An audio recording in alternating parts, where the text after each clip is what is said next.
মুসা, তোমার 2 নম্বর প্রশ্ন, তুমি যদি আল্লাহ হইতার, আমি যদি মুসা হইতাম, আমি মুসা, তুমি আল্লাহর কাছে সর্বপ্রথম কোন দৌলতটা চাইতাম?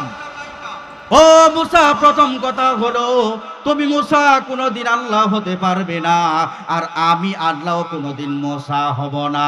আল্লাহু আকবার।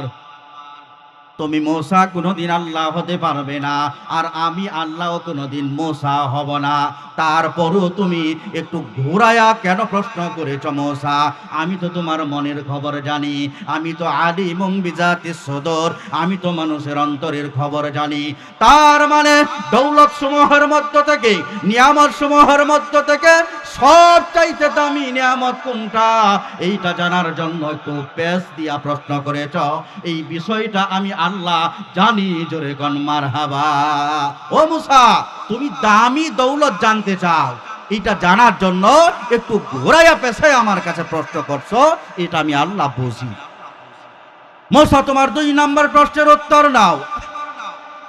তুমি যদি আল্লাহ হইতাম, আর আমি আল্লাহ যদি মুসা হইতাম, সর্বপ্রথম আমি মুসা, তুমি আল্লাহর কাছে যেই নিয়ামতটা চাইতাম, ওই নিয়ামতটা হলো সুস্থতার নিয়ামত। জোরে কোন মারহাবা। একদিন আল্লাহর কাছে মুসা নবী প্রশ্ন করলো, ও আসমানের মালিক আল্লাহ, আপনার কাছে আজকে আমার 2টা প্রশ্ন। 1 নম্বর প্রশ্ন হলো, আপনি কেন ঘুমান না? পৃথিবীতে তো সবাই ঘুমায়, সবাই ঘুমে আচ্ছন্ন হয়, আপনি কেন ঘুমান না? এটা হলো 1 নম্বর প্রশ্ন। আর দ্বিতীয় প্রশ্ন হলো, আপনি আল্লাহ যদি মুসা হইতেন, আর আমি মুসা যদি আল্লাহ হইতাম, সবার আগে আপনি মুসা হইয়া আমি আল্লাহর কাছে কোন নিয়ামতটা চাইতেন? জোরে কোন মারহাবা। 2টা প্রশ্ন করলেন। আল্লাহ বললেন, মুসা, জটিল 2টা প্রশ্ন করেছ, এই প্রশ্নের উত্তর আমি দেব, কিন্তু তোমার সাধনা করা লাগবে। সহজে কোনো কিছু পাইলে ওই জিনিসের কদর থাকে না, মূল্যায়ন থাকে না। এই জন্য 2টা প্রশ্নের উত্তর পেতে হলে তোমার কিছু সাধনা করতে হবে, পরিশ্রম করতে হবে। পরিশ্রম ছাড়া কিছুই পাওয়া যায় না। মুসা নবী কয়, আল্লাহ, কি এমন পরিশ্রম, কি এমন সাধনা করা লাগবে? আল্লাহ বলল, তোমার সাধনা হলো যে রাতের প্রথম ভাগ থেকে একটা কাঁচের গ্লাসের ভিতরে পানি ভর্তি করে অমুক পাথরি ভূমির ভিতরে তুমি দাঁড়িয়ে থাকবে। আমি রাতের যে কোনো সময় তোমার কাছে আসব, তোমার কাছ থেকে 1 গ্লাস পানি গ্রহণ করে তোমার এই 2টা প্রশ্নের উত্তর দেব। জোরে কোন সুবহানাল্লাহ। মুসা নবী কয়, আল্লাহ, আমি তো ভাবছিলাম না জানি কি সাধনা আমার করা লাগবে। এইটা তো একটা সাধারণ সাধনা। আপনার মতো সত্তা, আপনি আমার কাছ থেকে 1 গ্লাস পানি নেবেন, এটা তো কোনো কঠিন কাজ না। এটা আমার জন্য বড় সুসংবাদ। জোরে কোন সুবহানাল্লাহ। মুসলমান ভাইরা আমার, আল্লাহ রাব্বুল আলামিন হযরতে মূসা পয়গম্বরকে ডাক দিয়ে বললেন, মূসা, তুমি আমার কাছে 2টা প্রশ্ন করেছ, তোমার এই 2টা প্রশ্নের উত্তর আমি প্রদান করব। রাতের প্রথম ভাগ থেকে কাঁচের গ্লাসের ভিতরে পানি ভর্তি করে অমুক পাথরি মরুভূমির ভিতরে দাঁড়িয়ে থাকবে। রাতের যে কোনো সময় আসব, তোমার হাতের পানিটা আমি গ্রহণ করার পরে তোমার এই প্রশ্নের উত্তর দেব। জোরে কোন সুবহানাল্লাহ। মূসা নবী কয়, আল্লাহ, এটা তো সহজ একটা সাধনা, কারণ আমার কাছে সব চাইতে আমার প্রিয়জন 1 গ্লাস পানি আমার কাছ থেকে গ্রহণ করবে, এইটা নিঃসন্দেহে আনন্দের সংবাদ। জোরে কোন ঠিক না বেঠিক? আরে কোনো এলাকার যুবক যদি এলাকার কোনো যুবতীকে সব চাইতে বেশি ভালোবাসে, ওই যুবতী যদি যুবকের কাছে কোনো কিছু দাবি করে, ওই দাবিটা পূরণ করতে যদি জীবনও দেওয়া লাগে, ওই দাবিটা তার কাছে কোনো কঠিন দাবি না। জোরে কোন ঠিক না বেঠিক? কঠিন দাবি না। আমার প্রিয়তমা, আমার প্রাণের মানুষ আমার কাছে একটা জিনিস দাবি করেছে, আমার জীবন বাজি রেখে আমি আমার প্রিয়তমার হাতে জিনিসটা তুলে দিতে পারলে এটা আমার জন্য বড় আনন্দের সংবাদ। কথা ঠিক না বেঠিক? হযরতে মূসা আলাইহিস সালাতু ওয়াস সালাম মনের আনন্দের সাথে কাঁচের গ্লাসের মধ্যে এক গ্লাস ভর্তি পানি নিয়া পাথরি মরুভূমির ভিতরে দাঁড়িয়ে আছে আর অপেক্ষা করতেছে কখন যেন আল্লাহ আসবে। আল্লাহ আমাকে বলবে, মূসা তোমার হাতের পানিটা আমাকে দাও। আমি আর কাছ থেকে আল্লাহ রাব্বুল আলামিন পানিটা গ্রহণ করবে। এই রকম ভাবে শুধু অপেক্ষা করতেছে কখন যেন আল্লাহ আসবে। এই বুঝি আল্লাহ আমার কাছে পানিটা দাবি করলো। এই রকম ভাবে কাছের গ্লাস ভর্তি পানি নিয়ে রাত্র দাঁড়িয়ে রইছে। আস্তে আস্তে করে রাত্র গভীর হয়, এখনো আল্লাহ রাব্বুল আলামিনের পক্ষ থেকে কোনো সাড়া পাওয়া যায় না। এই রকম ভাবে যখন রাত্র অর্ধেক হয়ে যখন ওই দিকে রাত্রটা গড়াইতে আরম্ভ করলো, শেষ রাত্রির দিকে যখন যাইতে আরম্ভ করলো, হঠাৎ করে হযরতে মূসা আলাইহিস সালাতু ওয়াস সালামের চোখের মধ্যে কেমন যেন একটা ঘুমের ঝিমুনি চলে আসলো। জোরে কান সুবহানাল্লাহ। যেই মাত্র মূসা নবীর চোখের ভিতরে ঘুমের একটা ঝিমুনি চলে আসছে, হঠাৎ করে তার হাতে রাখা কাঁচের গ্লাস ভর্তি পানিটা পাথরি জমিনের ভিতরে পড়ে মুহূর্তের ভিতরে কাঁচের গ্লাসটা একেবারে তছনছ হয়ে গেল, ভেঙে চূর্ণ বিচূর্ণ হয়ে গেল। সুবহানাল্লাহ। সারা রাত্র দাঁড়িয়ে থাকলে হঠাৎ করে ঘুমের ঝিমুনি আসা এটা স্বাভাবিক ব্যাপার, কথা ঠিক না ব্যাটি? যেই মাত্র হাত থেকে কাঁচের গ্লাস পানি ভর্তি গ্লাসটা জমিনে পড়ে যখন ভেঙ্গে চূর্ণ বিচূর্ণ হয়ে গেল, এমন সময় আসমান থেকে আল্লাহ রাব্বুল আলামিন মূসা পয়গম্বরকে ডাক দিল, ইয়া মূসা, আমি তো তোমার সামনে হাজির, তাড়াতাড়ি দাও, তাড়াতাড়ি দাও, তোমার হাতের গ্লাস পানিটা আমার কাছে দাও, আমি তোমার উত্তর প্রদান করার জন্য তৈয়ার হয়ে গেছি। জোরে কোন মারহাবা। এবার একবার মূসা পয়গম্বর চূর্ণ বিচূর্ণ গ্লাসের দিকে তাকায়, আরেকবার আসমানের দিকে আল্লাহর দিকে তাকায়, একবার চূর্ণ বিচূর্ণ গ্লাসের দিকে তাকায়, আরেকবার আল্লাহর দিকে তাকায়। আল্লাহকে ডাক দিয়ে বলে, হে পরওয়ারদিগার, ও রব্বুল আলামিন, আপনার জন্য গ্লাস ভর্তি পানি নিয়া আমি রাতের প্রথম ভাগ থেকেই দাঁড়িয়েছিলাম। আল্লাহ কখন যেন আপনি আসবেন, আমার কাছ থেকে পানি গ্রহণ করে উত্তর প্রদান করবেন। ও রব্বুল আলামিন, দীর্ঘ সময় পানি নিয়ে অপেক্ষা করতে করতে শরীরটা ক্লান্ত হয়ে গেছে। আল্লাহ, রাতের শেষ ভাগ হয়ে গেছে, যার কারণে আমার চোখের ভিতরে হঠাৎ করে ঘুমের একটা ঝিমুনি চলে আসছে। যেই মাত্র ঘুমের ঝিমুনি চলে আসলো, আমার অজান্তে আমার হাতের কাঁচের গ্লাসটা, পানি ভর্তি কাঁচের গ্লাসটা জমিনে পড়ে এই মাত্র চূর্ণ বিচূর্ণ হয়ে গেল। সুবহানাল্লাহ। এই মাত্র পরে কাঁচের গ্লাস ভেঙে গেল। আল্লাহ এতক্ষণ আসলেন না, মাত্র গ্লাসটা ভেঙে গেল, আর এখন এসে আমার কাছে পানি দাবি করলো। আল্লাহ রাব্বুল আলামিন বলে, মূসা রে, তুমি আমার কাছে যেই দুইটা প্রশ্ন করেছিলে, এক নাম্বার প্রশ্ন ছিল আমি আল্লাহ কেন ঘুমাই না। ও মূসা, আমি আল্লাহ কেন ঘুমাই না, এই প্রশ্নের উত্তরটাই তোমার এখনকার কাঁচের গ্লাস ভেঙে যাওয়া। জোরে কোন সুবহানাল্লাহ। ও মূসা, তোমার হাতের কাঁচের গ্লাসটা চূর্ণ বিচূর্ণ হয়ে যাওয়াটাই তোমার এক নাম্বার প্রশ্নের উত্তর। মূসা নবী কয়, আল্লাহ, প্রশ্ন করলাম কেন ঘুমান না, গ্লাস ভাঙলো চূর্ণ বিচূর্ণ, প্রশ্নের সাথে আপনার উত্তরের তো কোনো মিল নাই। জোরে কোন ঠিক না বেঠিক? আমি প্রশ্ন করলাম ঘুমান না কে, হাতের গ্লাস ভাঙলো, এই গ্লাস ভাঙা নাকি উত্তর? উত্তর আর প্রশ্নের সাথে তো কোনো মিল পাই না। আল্লাহ কিছুই বুঝি না, বুঝার ক্ষমতা নাই, বুঝাইয়া দেন।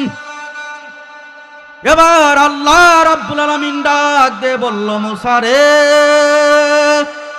তুমি আমার কাছে প্রশ্ন করেছো কেন আমি ঘুমাই না।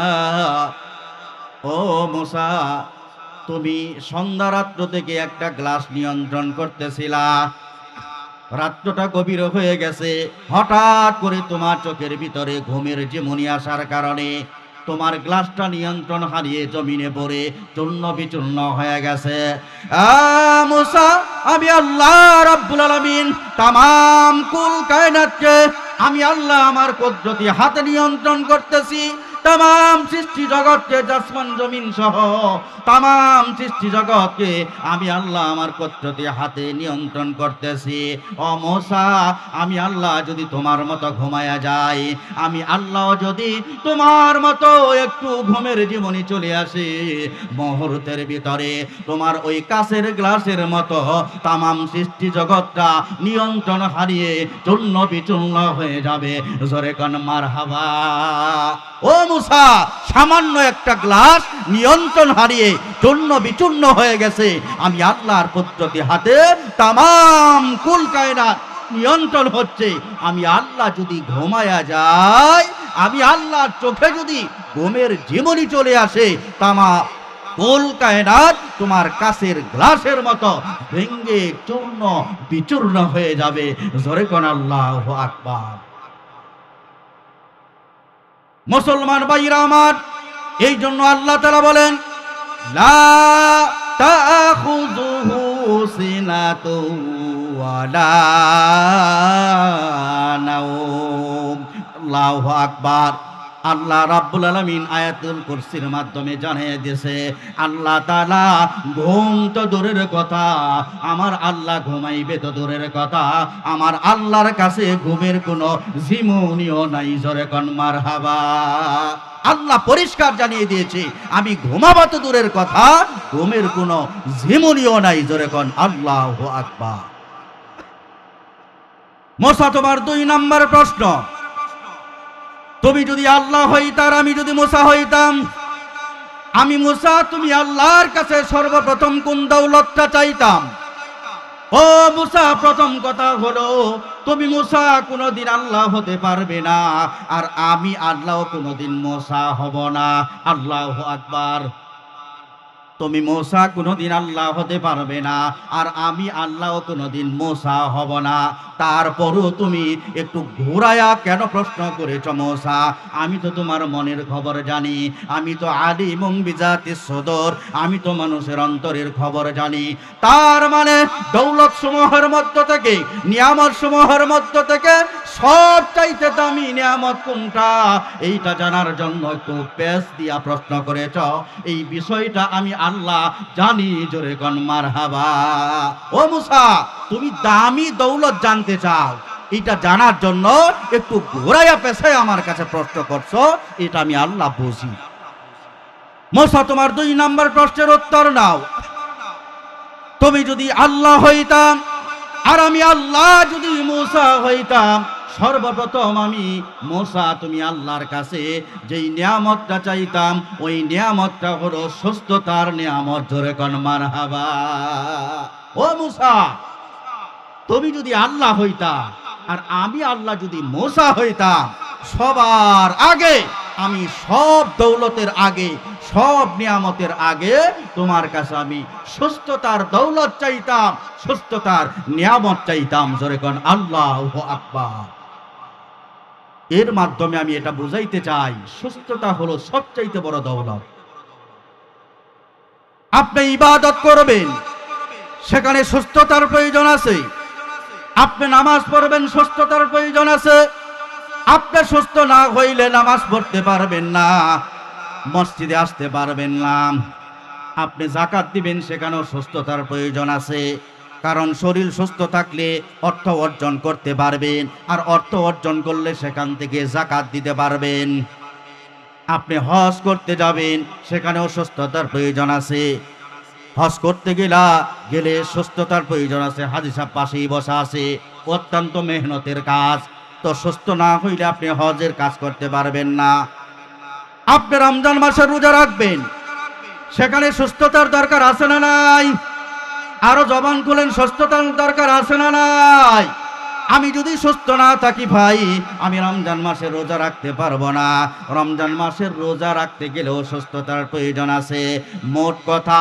যত প্রকারের ইবাদত আছে ওই ইবাদতগুলা যদি সুন্দরভাবে করতে চাও সুস্থতার প্রয়োজন আছে এই আজকে যে আমরা মাহফিলে আসলাম এখানেও সুস্থতার দরকার আছে না নাই আমরা সুস্থ না থাকলে কেউ আসতে পারি নাই আমরা সুস্থ আছি বিদায় আজকের মাহফিলে আসতে পেরেছি তার মানে সুস্থতা হলো সব ইবাদতের ঊর্ধ্বে সুস্থতা হলো সব দৌলতের ঊর্ধ্বে। সুস্থ থাকলে সব কিছুই ভালো লাগে, আর সুস্থতা না থাকলে কোনো কিছুই ভালো লাগে না। এই জন্য ভাই সুস্থতা হলো আমাদের জন্য সবচাইতে বড় একটা দৌলত, কথা ঠিক না বেঠিক? এই জন্য ভাই আমাদেরকে, যাদেরকে আল্লাহ তাআলা সুস্থতার নিয়ামত দিয়া আজকের এই মাহফিলে আসার তৌফিক দিলেন, আমরা এতে খুশি না বেজার? জবান খুলেন ভাই। শীত তো লাগছে জানি, মোটামুটি শীত ভালোই পড়ছে, তো জবানটা যদি বন্ধ রাখেন তাহলে আলোচনা করলে মনে হবে যে আলোচনা বুঝতেছেন না। এই জন্য সুস্থতার মাধ্যমে যে আল্লাহ তাআলা আমাদেরকে আসার তৌফিক দিলেন, এই জন্য আবারও শুকরিয়া আদায় করি আলহামদুলিল্লাহ। মুসলমান ভাই, আমি আপনাদের সামনে মশহুর একটি সূরা, সূরা জুমার, এই সূরা জুমার থেকে অত্যন্ত পরিচিত একটি আয়াতে কারিমা, 53 নম্বর আয়াতে কারিমা আমি আপনাদের সামনে তেলাওয়াত করেছি। রাসূলের অসংখ্য হাদিস থেকে ছোট্ট একটি হাদিস আপনাদের সামনে পাঠ করেছি। উক্ত আয়াত এবং হাদিসকে সামনে রেখে অতি মুখতাসার আকারে কিছু কথা বলেই আমি আমার আলোচনার ইতি টানব ইনশাআল্লাহ। আমি আপনাদের সামনে যে আয়াতে কারিমাটি তেলাওয়াত করেছি, আল্লাহর রাসূল এই আয়াতের ব্যাপারে তিনি ভাষণ দিয়েছেন। তিনি বলেছেন যে এই আয়াতটি, আল্লাহর রাসূল বলেছে যে এই আয়াতের দাম আমি নবীর কাছে এত বেশি, আসমান জমিনের মালিক বানিয়ে দেওয়ার চাইতেও আমি রাসূলের কাছে এই আয়াতের দাম বেশি। যেরকম সুবহানাল্লাহ। আমাকে যদি আল্লাহ বলতো, হে মুহাম্মদ তুমি কি এই আয়াত নিবা না আসমান জমিনের বাদশাহী নিবা, রাসূল বললেন আমি আসমান জমিনের বাদশাহী ছেড়ে আল্লাহর এই আয়াতটি গ্রহণ করতাম। সুবহানাল্লাহ।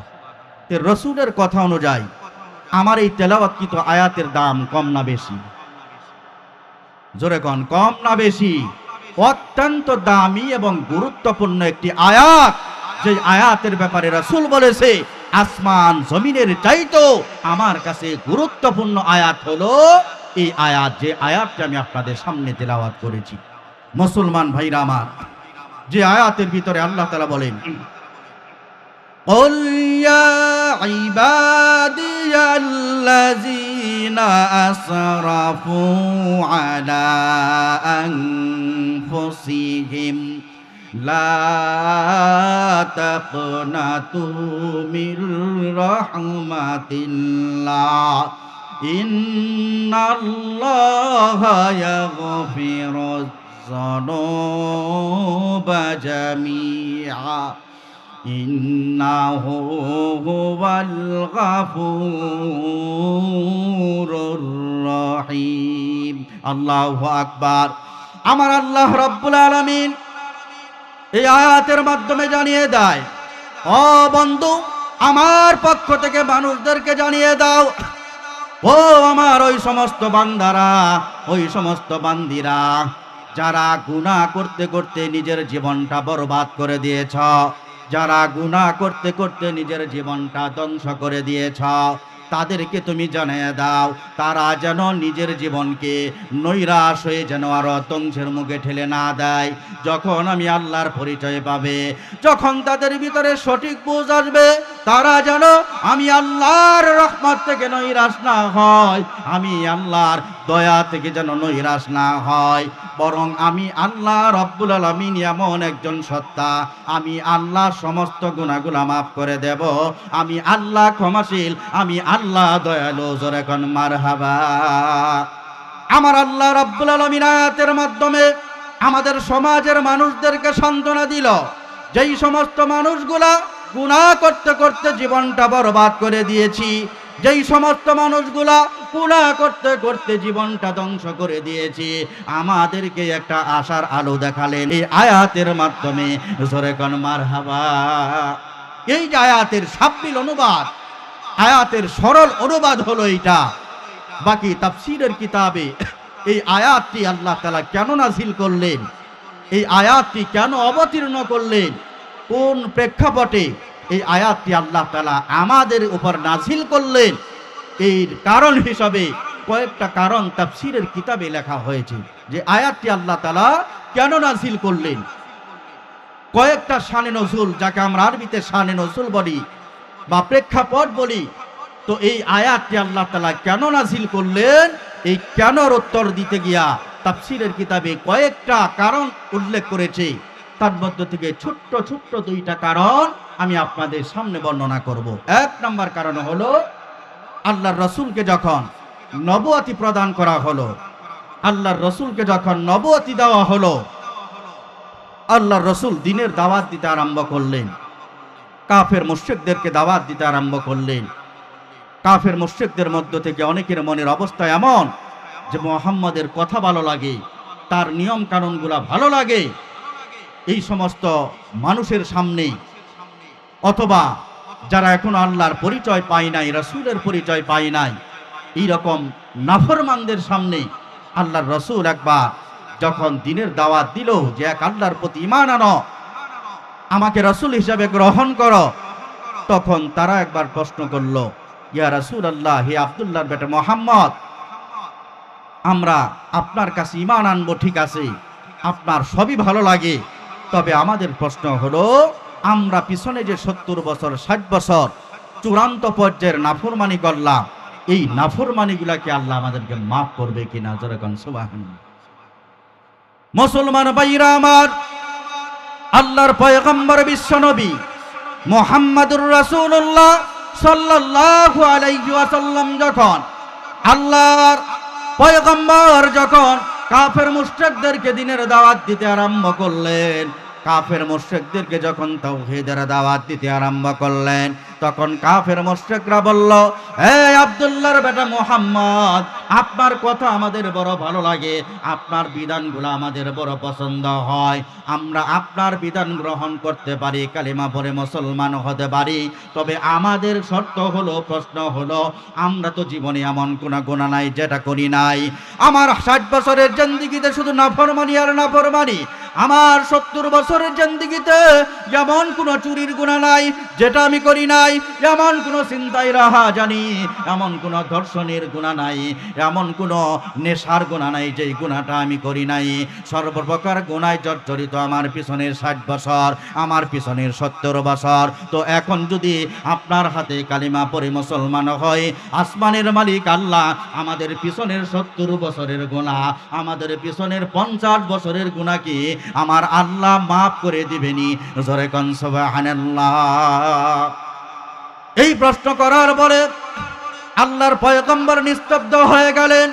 তার কারণ আল্লাহর পয়গম্বর নিজের থেকে ধর্মীয় ব্যাপারে কোনো কথা বলতেন না যতক্ষণ পর্যন্ত আল্লাহর কাছ থেকে জিবরাইল কোনো সংবাদ না বলতো। জোরে কোন ঠিক না বেঠিক?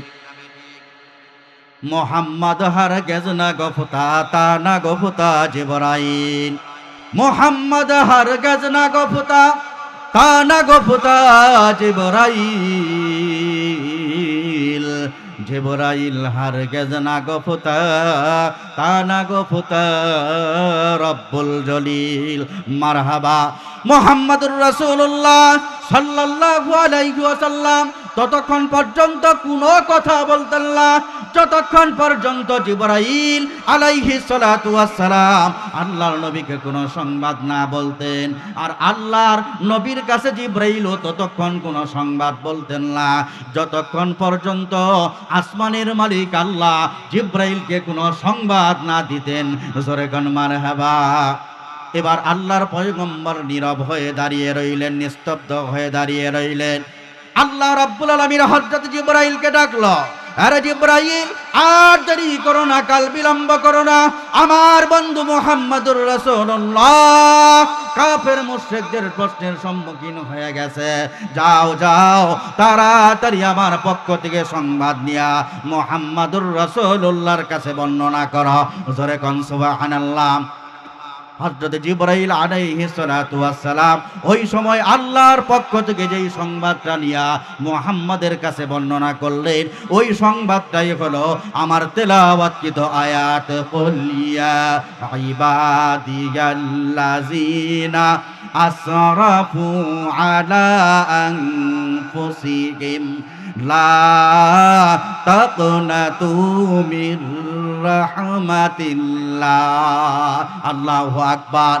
জিবরাইল আইসা রাসূলকে জানাইল, ইয়া রাসূলুল্লাহ, ইয়া হাবিবাল্লাহ, আল্লাহর পক্ষ থেকে সংবাদ জানিয়ে দিছে, আপনি এই কাফের মুশরিকদেরকে জানিয়ে দেন, তোমরা তোমাদের জীবন যতই গুনায় জর্জরিত করেছ, তোমরা তোমাদের জীবনটা যতই গুনার মাধ্যমে ধ্বংস করে দিয়েছ, নিজের ওপর জুলুম করেছ, আল্লাহর পক্ষ থেকে হুকুম হলো, আল্লাহর পক্ষ থেকে সুসংবাদ হলো, তোমরা আল্লাহর নৈকট্য থেকে, তোমরা আল্লাহর রহমত থেকে নৈরাশ হয়েও না, কারণ আমার আল্লাহ সমস্ত গুনাহগুলা মাফ করে দেবেন। জোরে কোন সুবহানাল্লাহ। এই আয়াতটা অবতীর্ণ করে জিবরাইল জানায় দিল যে আল্লাহ তাআলা জানিয়ে দিয়েছে, এরা এখনো যদি পিছনের গুনার জন্য অনুতপ্ত হয়, আল্লাহ বলেছে আল্লাহর দয়ার সাগর খোলা, আল্লাহর রহমতের সাগর খোলা, আল্লাহ তাআলা এদের সমস্ত গুনাহগুলো মাফ করে দিবে। সুবহানাল্লাহ।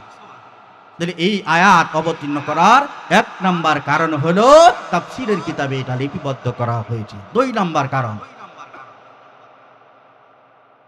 দুই নম্বরে আয়াতটা অবতীর্ণ করার কারণ হিসাবে তাফসীরের কিতাবে লিপিবদ্ধ করা, আল্লাহর পয়গম্বর বিশ্বনবী মুহাম্মদুর রাসূলুল্লাহ সাল্লাল্লাহু আলাইহি ওয়াসাল্লাম যখন ওয়াহশী নামক একজন নাফরমান গোলামকে দিনের দাওয়াত দিলেন, এর ওয়াহশী তুই আল্লাহর প্রতি মানান, আমি রাসূলকে রাসূল হিসেবে গ্রহণ কর, তখন ওয়াহশী নামক একজন জালেম, ওয়াহশী নামক একটা নাফরমান গোলাম, এই গোলামকে যখন আল্লাহর পয়গম্বর দিনের দাওয়াত দিল, তখন ওয়াহশী নামক এই নাফরমান গোলামটি আল্লাহর রাসূলের কাছে প্রশ্ন করল, ইয়া রাসূলুল্লাহ, ইয়া হাবিবাল্লাহ, ওগো আব্দুল্লাহর বেটা মুহাম্মদ, আপনার কথাবার্তা আমার বড় পছন্দ হয়, আপনার রীতিনীতি সব কিছু আমার বড় পছন্দ হয়, আমি মন চাই আপনার হাতে হাত রেখে কালেমা পড়ে মুসলমান হয়ে যাই, আমার তো মনে চায় আপনার দাওয়াতটা গ্রহণ করি।